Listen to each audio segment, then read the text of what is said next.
Off the shelf, Huzzah, Grand Tactical Battles of the American Civil War. One small step.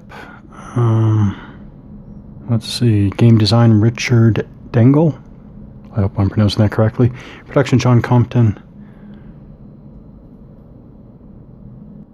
So, in no particular order. I'm actually, I'm happy to be back. Looking forward to getting back to Huzzah here. It's been a little while playing other games, so I'm getting back. I don't even know where I left off, but I do know I was just reviewing from the core mechanics, and I think I probably started at the very core, which to me is unit firing. I'm not sure what I do think I got to minimum fire zone, so we have a few more core mechanics to go over that I want to go over.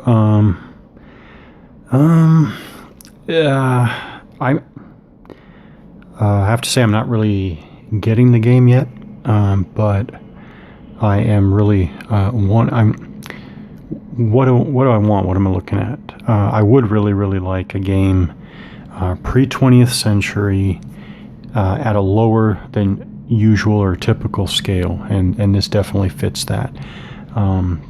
There are some other games that I can think of that fit that as well, but this one looks nice, although I'm about to lob another criticism at its visual, at its was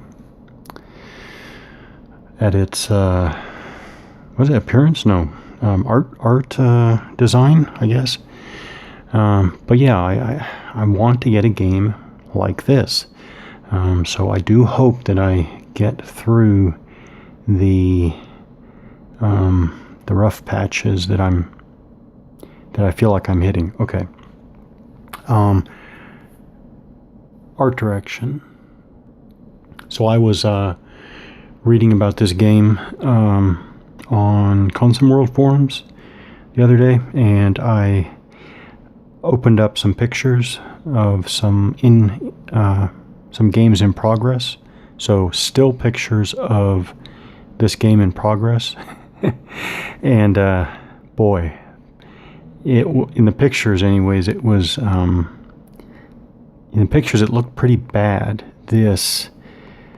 And now it almost looks like a candy striped hex pattern.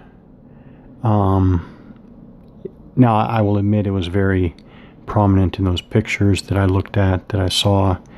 I'm sure it had to do with lighting there, but still, having seen those pictures, now I come back, I'm thinking, boy, that's a really distracting hex pattern. There were so many other ways to do it, but I have to look past that, and it's unfortunate because some of the other graphic treatment here, graphic design, is pretty darn good. But anyways, I definitely noticed that the other day when I opened up those pictures. Again, games in progress, and whoa, it really hit me. The hex pattern was so distracting. Anyways, well, I'm not sure where to pick up again, so I think I'm probably going to look at Advance and En Passant Fire and see if I finish that chapter from the rules.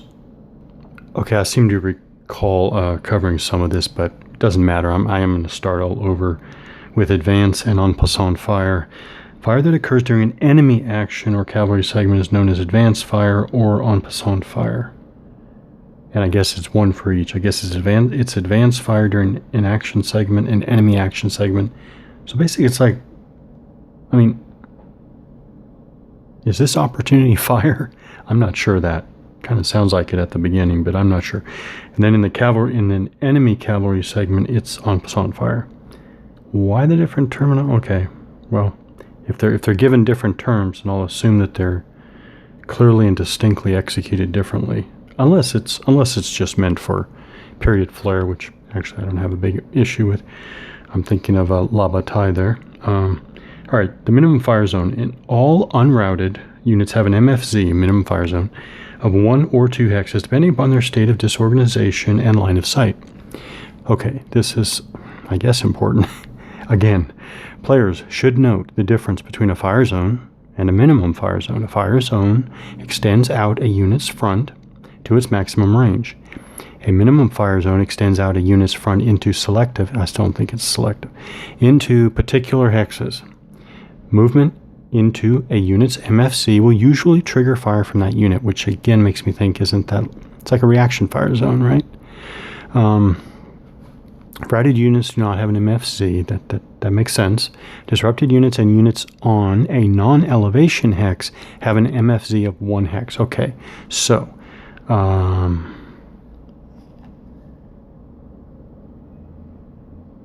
disrupted units and units on a non-elevation hex? Okay, I guess that means disrupted units no matter what, and units on a non-elevation hex have an MFC of 1 hex.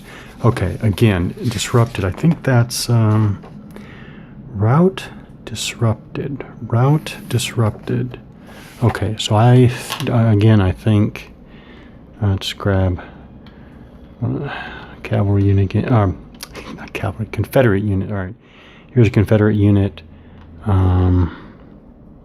Front hexes. Okay, so I do think that is a disrupted unit. So a disrupted unit has an MFZ of 1 hex. So the front 1 hex. Okay, and then I guess any unit on a unit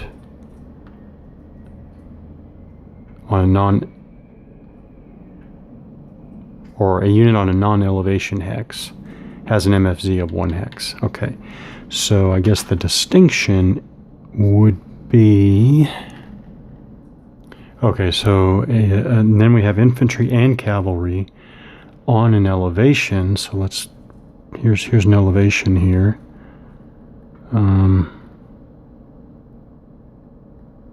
Yeah, let's actually use this example. So no wait, I want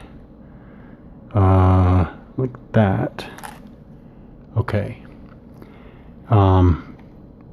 Unit infantry on an elevation hex, because I'm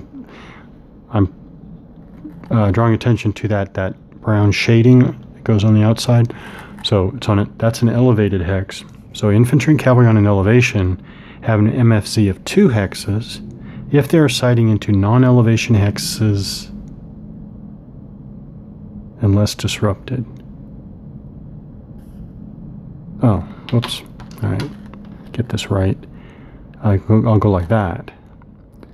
So I think this would be 1, 2, because they're sighting into non-elevation hexes, and then 1 hex here because this is an elevation hex.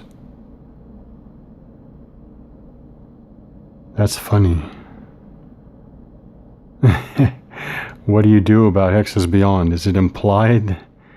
I guess it's implied there that it doesn't go beyond, but technically, I don't know about technically. Our units behind a beta, stone walls, or fences have an MFC of 2 hexes if that fire is projected through a protected hex side. Okay, what's a protected hex side? Okay, I see protected hex side used in at least one other point of the rules, but it's not clearly defined. Is a protected hex side any of these? Abated stone walls or fences? Whatever. Units behind blah blah blah have an MFC of 2 hexes if that fire is projected through. Okay. So does that mean a disrupted unit behind a stone wall has an MFC of 2? Which is different and an exception to what was above?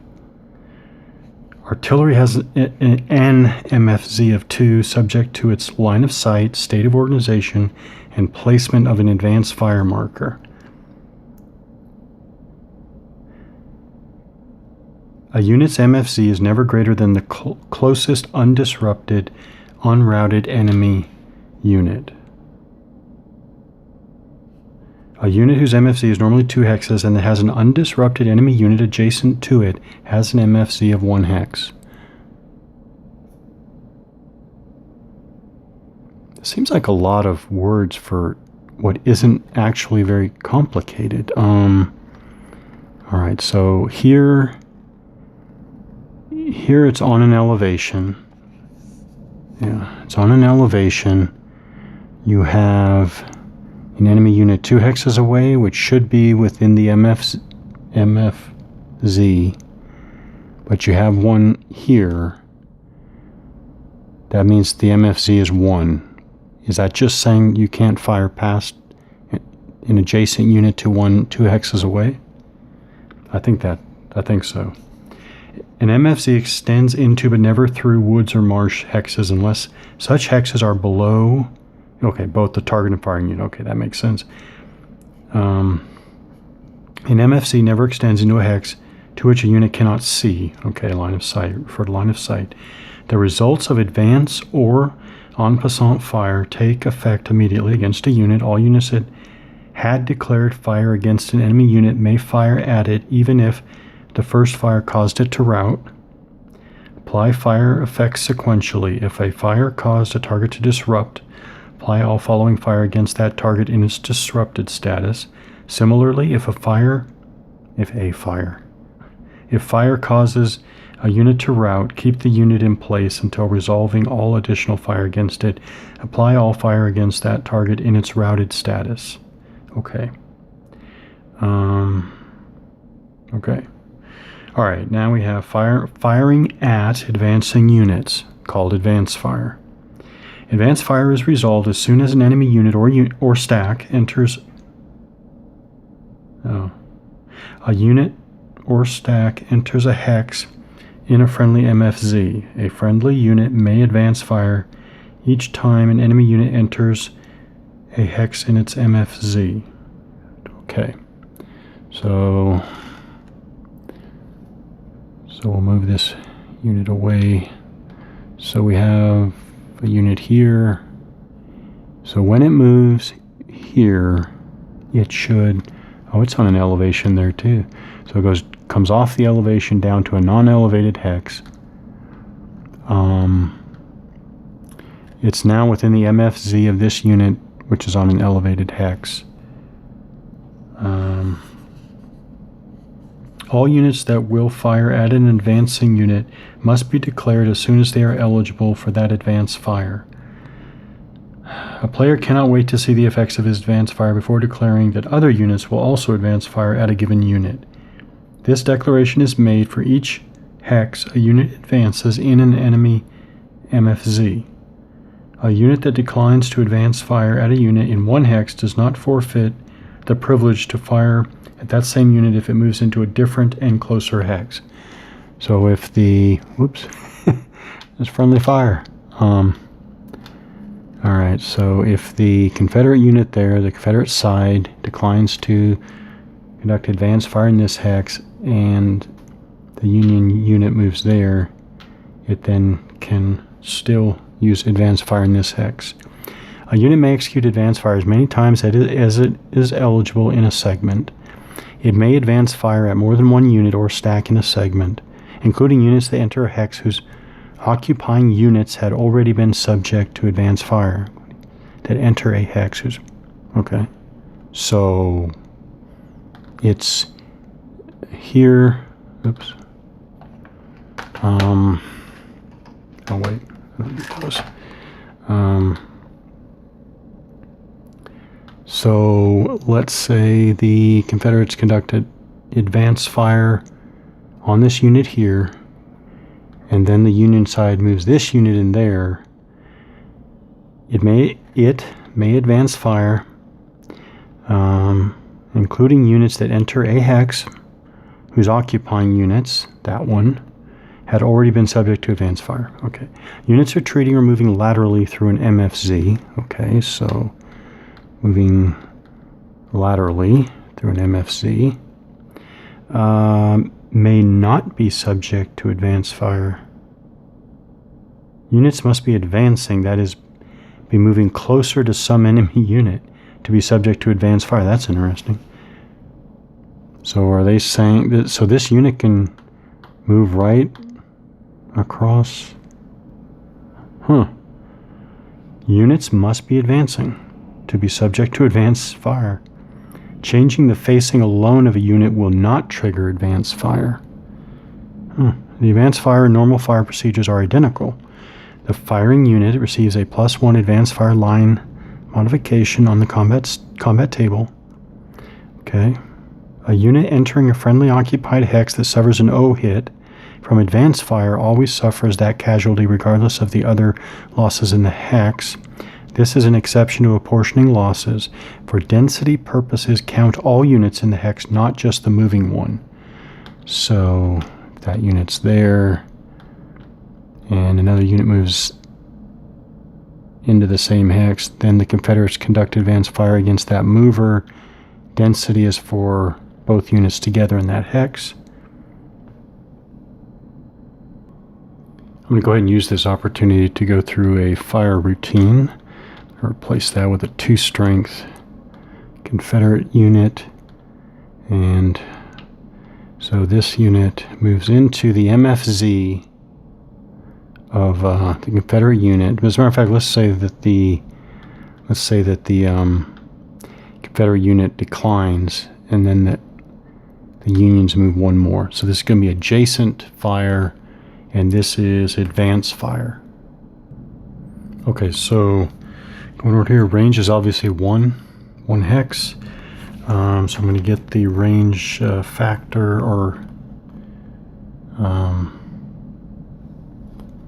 the range factor, yeah. So infantry, 1 hex is 2. So I take 2, multiply it by the base fire factor of 2 for 4. For 4, go here, start at the 3-4 line, and then I come over here. It's a clear hex, it's clear terrain. So that's +1. It's low terrain. That is, the Confederates are firing from elevated down to a lower elevation.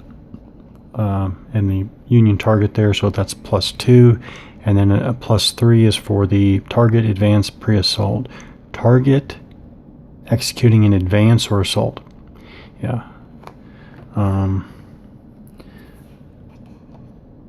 It's interesting that that's called advance, but okay, so that's +3. So starting with the 3-4 line, I go 1, 2, 3, so it can be executed on the 12 to 15. Oops, 12 to 15 line. Oh, they get an 8. 12 to 15.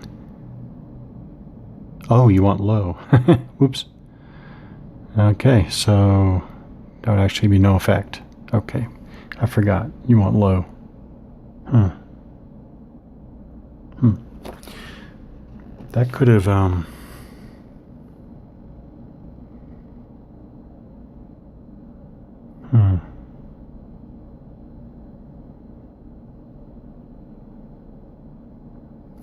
Why are you rolling low?